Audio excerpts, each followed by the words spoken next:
It's been a minute for sure, but glad to be back. Finding our footing, I think, but hopefully this will be a good one. Talking about the four answers of prayer. It's inspired by a clip. What's his name? How do you pronounce his last name? Connectal? Yes, that is correct. Cliff Connectal. Okay. Yeah, so we're gonna listen to that clip, but and it'll set the stage, I guess. Hit play. I think that when all of us pray, God answers. But there are at least four answers. The first answer is no. I don't like to hear that. I want what I want. That's part of why I pray to God. Please give this. And at times the answer is no, Cliff. Second answer is slow. Slow down, Cliff. And that's real hard for me because I'm one impatient rascal. I want it now, now, now. And at times God says, slow, Cliff. Timing. It'll be my timing, not yours. Third answer is grow. As George was just sharing, a lot of suffering that I've prayed that I would escape, I didn't escape. And God grew me as God grew you through suffering. So the third answer is grow up, Cliff. And then the fourth answer is go. Yes, here's the answer, go. I think that when all Hmm, that's good. Yeah, I love the way he answered that because it's very on point to how many people today um it's their attitude towards prayer is like, oh, prayer doesn't work for me. Um and I think a lot of times there's a verse in the Bible that talks about because ye ask amiss. I should have pulled that verse up. Um but I think a lot of times because sometimes we ask amiss, and then other times just because there's different answers that he gives us in prayer, and he nailed each and every one of them very quickly. But so we kind of have a breakdown of each of these. What's your thoughts on that? Yeah, I think it's good because it talks about all four different types of answers where you may think that prayer isn't working, but in reality, you just got the one that said wait, you know? And if you're not in tune with maybe his answers, then it may feel like you're not, it may feel like you're being ignored. I did pull up that verse. It says it's at James 4:3. Ye ask and receive not because ye ask amiss, that ye may consume it upon your lusts. So a very selfish ask. Um, is what he was Yeah, talking about in that verse, right? yeah, yeah. Which I think a lot of times we ask things selfishly, unknowingly. Yeah. Um, I mean, I know looking back at a lot of things that I prayed for and asked for, they were very selfish things. Um, and so, yeah, That's not it's necessarily wrong. yeah, not necessarily wrong, just selfish. But the first answer is no. And there's a really good quote. I meant to throw it in here in our notes, but there's a quote by some pastor. I don't remember his name, but the quote is prayer doesn't need practice. I'm sorry, prayer doesn't need proof. Prayer needs practice. And so the more you understand prayer and how God answers you will better your relationship with then when you receive these answers you'll know, okay, God has some type of reason because I know that he heard my prayer. And so God says he hears us all the time. So it's then up to you to figure out, what answer he gave you and maybe a why and maybe sometimes not a why. But yeah, for like the first answer is like, no, that's pretty simple. Sometimes we ask things and we get the straight answer, no. And God tells us pretty quick. I mean, I've personally had God tell me pretty quick, like no on some things. Um, but Philippians Mm. 4:19 says, "But my God shall supply all your need according to His riches in glory by Christ Jesus." And so sometimes we don't need it. Is kind of the thought that I had here. When He And answers no to us. would you agree that it often comes in the form of just it not happening and taking place? Like it's not a verbal no or a feeling of no, more like it just doesn't happen. It doesn't work out that way. and that may be God's way of saying no. Yeah, sometimes it's a long drawn out request. And yeah, I would say that's one of the ways that it happens. Sometimes it happens just really quickly, and you know the answer why, and God shows you the answer why. And sometimes it's years and years down the road that you don't really understand why. And then it reveals itself. It's like, oh, that's why. And so there's actually a really funny meme I saw. I think it was like someone put like the caption like how I react to God when he tells me no to certain things, or when he puts things in my life, and it shows, I think, Sheldon like looking through mathematical problems. He's like, why, what? Oh, that's why. He gets to like the third or fourth page, and it's like, yeah, or you're just not on that page yet. So be patient. And so a lot of people say it's like, well, my prayers, I pray and I ask God, and it doesn't work for me. It's like, well, like something's wrong there, because God says prayer works for everybody. So if you're a Christian and you're saying prayer doesn't work, it's like, no, you don't work. Sorry to be blunt with you, but sometimes the answer is no. God created prayer. It works. It just needs practice. And so it may have, God sometimes says no because he has something better in store for us, or because what we're asking for is not in our best interest, but what God has planned for us. And so sometimes no is good. Right.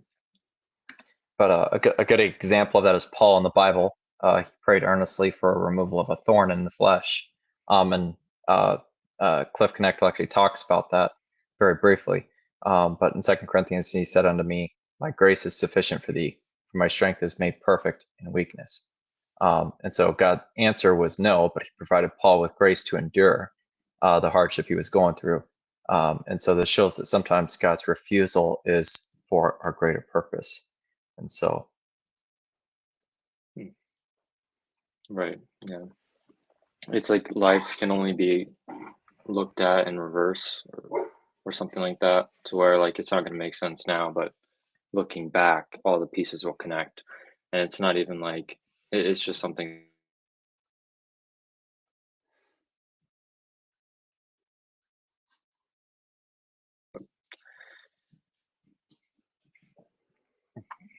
The second Yeah, one here, I lost you there for slow a minute, down. but I got you back. Oh, well, I'm good over It's all here, good. but Oh, yeah, you you just know gotta what? I stop just for a sec. realized But normally it doesn't happen when my computer is plugged in. So that's probably the issue there. I don't know, maybe not. need one of those screens that just like technical difficulties. And There you go. let's go on to the next one here. Slow down, which can feel like a no, probably. No for now. It's a good way to put it. Sometimes God's answers slow down, so he may need us to wait, and teaching us patience, which we talked about patience a long time ago. It just, to a degree, it means to suffer and trust in his timing. 2 Corinthians 5:7, real simple verse, for we walk by faith, not by sight. So there's some things that you can look at and you can go, well, and maybe you can know that this is in God's best interest. Why isn't he doing it? And it goes, well, it's not in his best interest right now. And so it may be something good, it may be something righteous, but it's something that has to wait to come. And so a good example of this is Abraham. God promised Abraham in the Bible that he would be the father of many nations, but the fulfillment of it took many years. In Romans 4:13 it says, for the promise that he should be the heir of the world was not to Abraham or to his seed through the law, but through the righteousness of faith. So Abraham had to wait many years for the birth of Isaac, demonstrating that God's timing is different from ours, and that we need to trust in his plan. And so it kind of ties in here. Slow down. Sometimes it's not a no, but it's just, you have to wait a little bit further in life and God's timing for this answer to be a yes. Right. A lot of life is we want it now. We're living fast. We're living in the next moment, and then we don't realize that in reality we should be slowing down and living in the present a little bit more. So it is easy to get ahead of ourselves in a way. I mean, some of the things I wanted as a kid, I'm glad I didn't get Hmm. because I wasn't ready for it, you know? What are some of those things that you you didn't get as a kid? Oh man, we could. Oh, I didn't get like a lot of those things. I mean, we could even start with like a basic. Like I didn't get a gaming system as a kid. I got some Okay. basic ones. That would have consumed my life to a fault. I wouldn't have lived outside of that. Like just little things like that. Like it wasn't time. I didn't need it, you know. I didn't need a Oh phone yeah. immediately whenever I was old enough to, you know, be a teenager or whatever. I don't know. Things that, you know, I prayed for as a kid, but I really didn't need. Yeah, and it's funny when you look back on. I didn't even think about prayers as a kid growing up. Um, how many prayers I remember as a kid? I prayed for. I think I was like, I don't know how old I was, 7, 8 years old. But I always wanted a big Clifford the Big Red Dog stuffed animal. I prayed for that thing like night and day, man. And He answered the prayer of you by giving it to me because I had that dog. oh, there you go. It was like, oh, dang it, wrong person. My bad, Dalton. No, no. Instead, he gave Bad me a address. wrong address. Yeah. No, instead he gave me a Red Rover from my great grandma. It was super awesome. I just liked red. And so it didn't need to be a big red dog. It just needed to be a small red dog that was just as cool. And so and then I think later on I did end up getting a big red dog. And so it was very cool. Um, but yeah, it was just patience, at that time. I didn't understand why I couldn't have one. But yeah, and then same thing with video games. Yeah, growing up, it did. It consumed a lot of my life because I had them. Um, and so it's It's like, one of those things like you're not ready for it yet, you know? Like you yeah. need to have the discipline to say, no, I'm done, you know? I Hmm. didn't have that as a kid. I would have never slept, you know? But now I can control myself. So so it's like, it's a slow down, and I get it. But, maybe that's a small thing, but, I'm sure there are much bigger examples that we could probably talk about, but let's move on to this next one. All righty. This next one here is grow. So uh, God may answer our prayers with a call to grow. So this requires us to take action. Um, and actually, both of these last ones require us to take action in more of a physical manner. This means that He wants us to develop spiritually, emotionally before our prayer is answered. Um, so when you pray for strength, you get difficulties to overcome. When you pray for patience, you get challenges that will test your ability to suffer, your patience. Romans 8:28 says, and we know that all things work together for good to them that love God, to them who are called according to his purpose. Famous verse right there. So through growth, we become better prepared for the blessings he has in store for us. One of the great biblical examples of this is Joseph.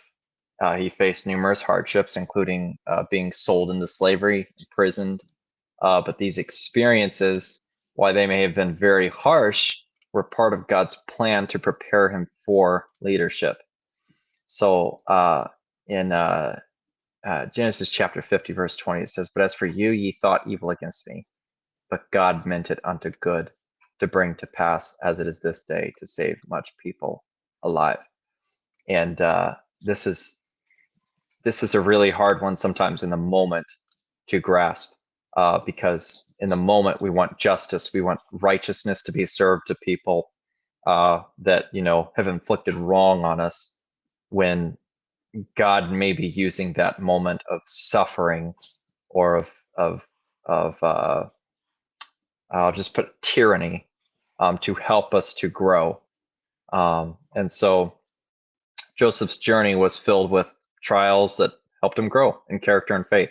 And so ultimately leading to his role in saving his family and many others, and kind of like a whole nation, actually, just through his hardships. And so, Yep. Yeah, that pain, you're not going to be the same person afterwards, guaranteed. no, So, in some ways, the grow answer is maybe the best for you. yeah, it's growing in this would kind of be a way to say it is seeing God through the suffering, knowing that God has a plan, because that's the whole theme around Romans 8:28, is that all things work together for good to them that love God. And then you have Genesis 50:20 says, "But as for you, you thought evil against me, but God meant it unto good." And that's, if I'm not mistaken, that's Joseph speaking there. So it's like, you may have thought evil against me, but it does not matter, because the evil that you think against me or use against me, God can mean it for good. So God can use it to completely draw others to him. And so it's really fascinating that God works that way. And growing is seeing Christ through the pain. That was well said. So the last one here is the answer we all love. But I'll say it's the answer that we all love, but I'll say that a lot of people don't act upon it. Because this one's, it's just like, finally, God sometimes answers our prayers with a clear yes, but even though he answers it yes, it still sometimes requires us to take action. And so for a moment, this can be great joy and confirmation of his love and that he's listening to us. But at the same time, if you don't take action as a Christian, this yes can just slowly fade into a, well, I gave it to you and you didn't go take it. Because a lot of times, if God says, no, you can't have it, he makes it impossible for you to go and take it, sometimes. And so, It should be back to one. No. Yeah, puts you back to one and no. Or, yeah, puts you back to no. So, the scripture I have here for this one's 1 John 5:14. And this is the confidence that we have in him, that if we ask anything according to his will, he heareth us. So when God says yes, it is often aligned with his will and purpose for our lives. Great example of an answer yes is Hannah in the Bible, when she prayed fervently for a child and God answered her prayer with a son, Samuel. 1 Samuel 1:19 says, and the Lord remembered her. And I think that's just a good thing to remind ourselves of, us of, is that God remembers us. He knows we're here. He knows our prayers. He listens. He's omnipresent. He can hear all of us at the same time. So in Hannah's case, the answer was yes. Faithfulness in prayer was rewarded, demonstrating that God delights in granting our heartfelt requests when they align with his will. And so I think the key thing here is making sure that your prayers align with God's will. And a lot of times you'll get that answer yes. If they don't align, you're going to get one of the previous answers: no, slow down, or grow. And so, Yeah, that's good, man.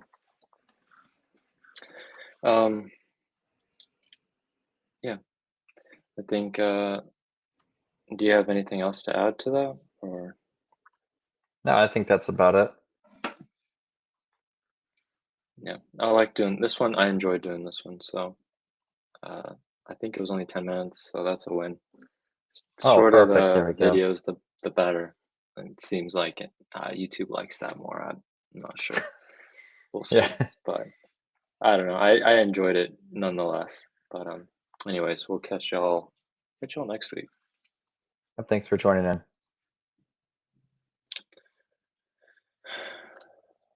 Okay.